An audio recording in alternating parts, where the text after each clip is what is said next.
YouTube world, back at it once again. Instant Classic 8. This sucks, man. I want to come in here and talk about the death of the WWE network. The one saving grace that I've had with this company this whole time. I've mentioned it plenty of times, but I don't watch the current product. I don't care about it. But the one thing, it was NXT included, but that's kind of fallen off the radar with me. But the one thing that I would always love when it comes to WWE is the network. I just thought it was a fantastic value for anyone that watches the current day product. I mean, you're getting these pay-per-views for $10. Granted, I think the quality of the pay-per-views are $10. So the people who complain about them, you know, it's kind of silly. You're paying $10 for it. That's the kind of quality that you're getting. But either way, $10 for the entire history, the entire library, the entire catalog of pretty much North American wrestling for the most part, you're getting, and it was fantastic. And it was something that I used on, you know, multiple times throughout the week. Like at least once or twice a week, I'm logging into that to watch something. And, you know, they've recently struck this deal with NBC Universal for their Peacock streaming service. Peacock it's a decent service. I signed up for the trial like when it first came out and it was fine. I signed up for it a couple of months ago when they had the Saved by the Bell reboot, and I watched probably like half of that show and it was fine. I just didn't really get into it much to finish it. And you know, I think like at least for me, like the one highlight that I saw was one, The Office is on there, even though I now own The Office. I bought it through iTunes, so I don't have to worry about, once it got off of Netflix, I just bought it through iTunes, so I don't have to worry about any type of streaming services. I just have it there. But you know, they still have it there, and it's really cool to have like special features and everything. So one day I'll have to check that out. But at least for me, I guess the one thing that kind of, you know, that I would enjoy is the fact that they do have the Premier League on there. So if I wanted to watch the Spurs play, you know, obviously if they're being shown, I can be able to check that out. But now they have WWE Network on there. They paid them like $1 billion for this. This is ridiculous. They just keep getting money. It's just unbelievable. I don't know how, but you know, when I first heard about the news, it was like, I was kind of weary, but I was like, okay, you know, whatever. I think the one thing that they're trying to sell with everyone is the fact that it's only $5 a month. Anyone who has Xfinity Comcast, they get it for free. The $5 a month is the premium plan, which still includes commercials, which is weird, but they have the $10 plan, which is no commercials, which honestly, I mean, $10 you're paying for the network now. Even if you do that, you're getting no commercials on the network, and then also you're getting all the other properties that are in, you know, Peacock. So I guess that's kind of worth it. So I wasn't too upset when I first heard the news. That's just kind of, you know, what I figured. But once the details started to come out, that's when things just kind of went south for me. The first thing was the fact that the catalog would not be up. The entire catalog that is on the network currently, it would not be on Peacock until they said SummerSlam. When I first heard that, my thoughts were, we're not going to see the entire library again. Like, I just don't see them putting everything up on there. That's just a lot of material that they have to go through. And now from the news that we've heard, I've kind of gone even deeper with that, kind of realizing that we're not going to get the entire catalog, because now the news is out that Peacock, NBC, whomever, they're starting to go through all of the material. There's like 17,000 hours is what they said. They're starting to go through everything and removing anything that is one, racist, or I guess be questionable to their standards and practices, like their guidelines that they have. And I when I heard that news, I was already kind of down on it again, because I didn't think they were going to have the whole catalog on there. Also, one of the things that I love about the network as it is right now is all of the markers for like the different matches and segments that they have on there. Like if you want to go to a specific match, it's so easy. Like even like the search feature, which isn't the greatest, but it's still functional. But even then, once you find the show that you're looking for, if you want to get to a like specific match, even like a specific point to a match, a lot of the times they'll point to like the beginning of the match and then also at the finish, like a minute before the finish, which is nice.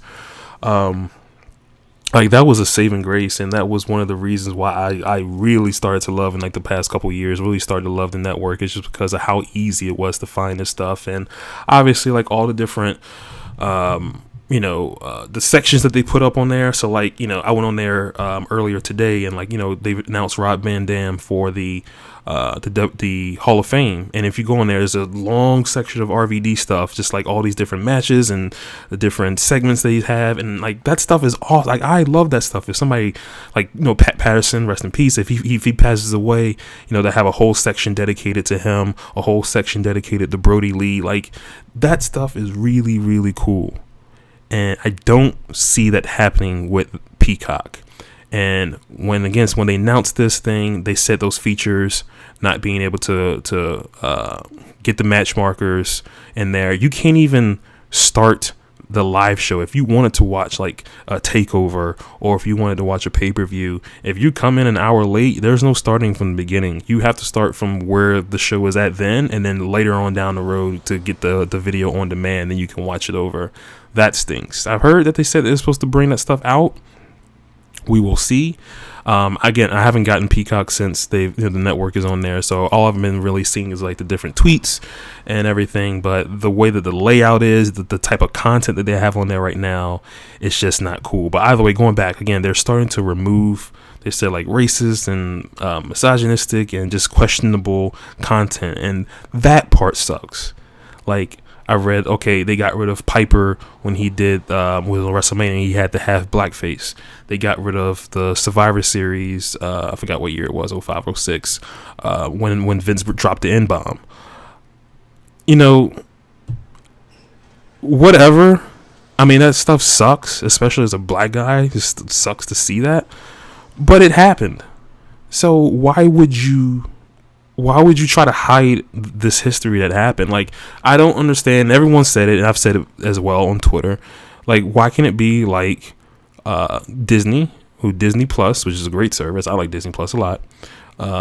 If they have something questionable on there at the beginning, they have a little graphic, a disclaimer, like, hey, like, stuff was different back then.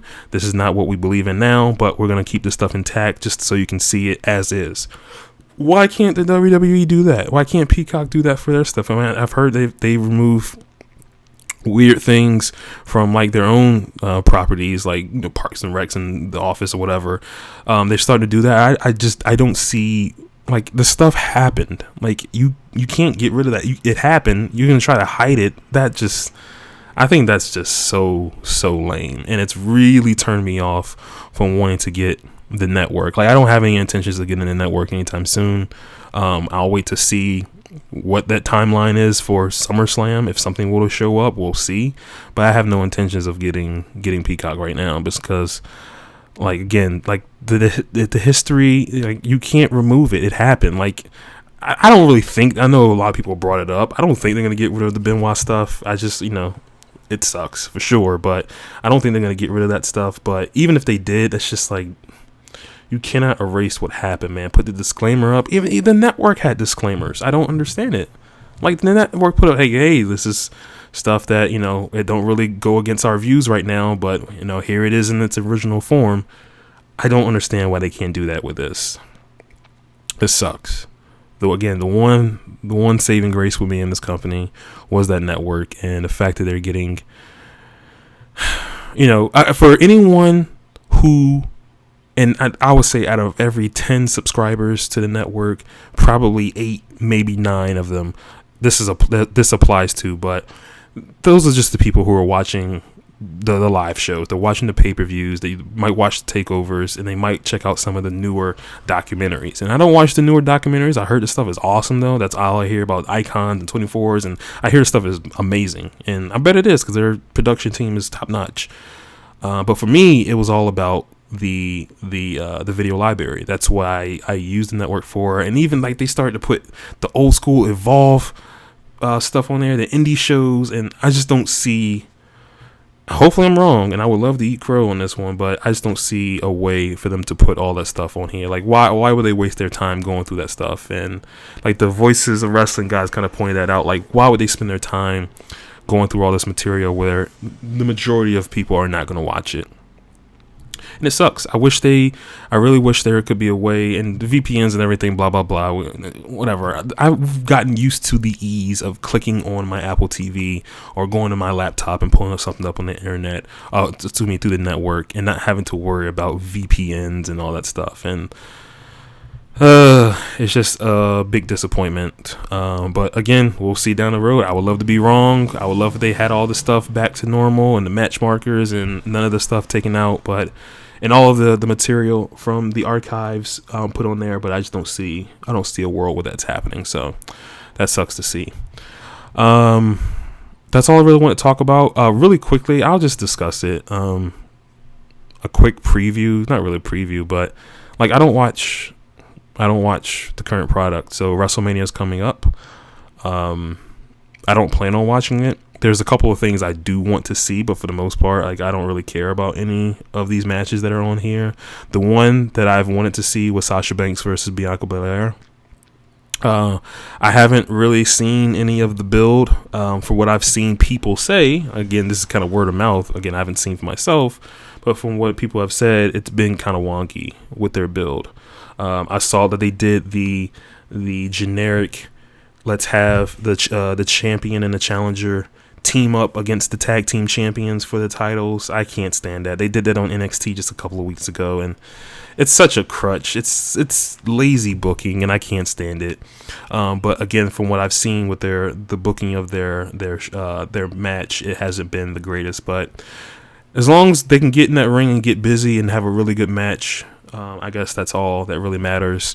Bobby Lashley, Drew McIntyre, which in another world, this will probably be really cool to see. Just because both those guys, from what I've seen, they've been built up really well. Bad Bunny's on the show. Who cares? He's not making any difference. Stop it. He sells some merch because people love merch these days, but he's not making no difference. People aren't coming in.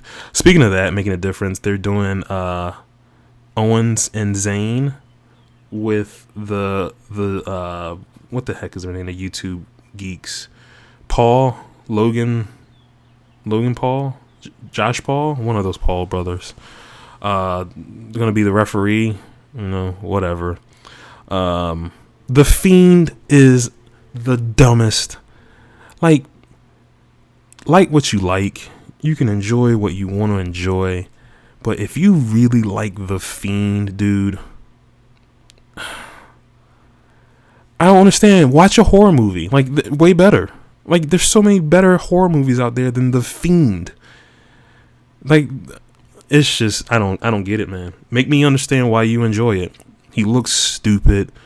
Like, that mask, the new mask that I saw last week looks so dumb, and his gear looks dumb, and his matches are bad, and he can never be with a baby face because he ruins all baby faces. I think the only one who was able to get through with The Fiend was Dragon, and even then it was questionable. Speaking of, Edge came back, and they turned him heel. He had the best easy built storyline of the guy who had to retire early, and he didn't want to, had to give up the title, and is going against the title against their top guy, Reigns, which I haven't seen a lot of Reigns, but from what I've seen, it's really cool. They should have did this 6 years ago, and he would be the biggest babyface now, but they screwed up. That's them. That's on them. But either way, the Reigns character now, again, I haven't seen a lot, but it looks really cool. And again, I'm really mad that they didn't do this years ago. That's so stupid they didn't turn him. But Edge, the babyface, is now turned heel. And Daniel Bryan's in the match, and it's the whole thing. It's 2014 all over again. Braun and Shane, I saw they were doing like some slime from Nickelodeon. I don't know, man. Like, again, you can like what you want to like. I'm not mad at you if you're excited for this. If you're excited, more than likely you're probably excited because it's WrestleMania, not for this specific card. Because nothing on this card jumps out like you have to watch it. But I don't know. Again, I want to see Sasha Banks, Bianca Belair, Asuka versus Rhea Ripley. That looks cool as well. We'll see. Well, they'll try again with Rhea Ripley. I know they screwed that up last year. That was so stupid. So they'll try again with this year. We'll see what happens. But yeah, maybe I'll watch Mania. I don't know. But either way, it won't be on the network, unfortunately. So it'll either be through a legal stream, because I'll probably go that route. We'll see what happens with Peacock in the future. Let me know what you think. Until then, I am Mr. Classgate. Peace.